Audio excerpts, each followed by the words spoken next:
दोस्तों, बदलते सीज़न में खांसी एक आम बीमारी है। खांसी को दूर करने के 5 घरेलू नुस्खे देख लेते हैं।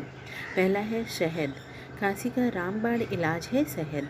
ना ये केवल गले की खराश को दूर करता है, बल्कि गले के इन्फेक्शन को भी ठीक कर देता है।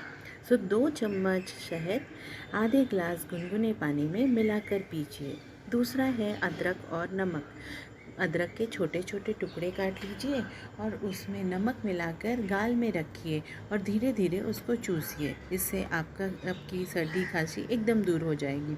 तीसरा है मुलेठी की चाय।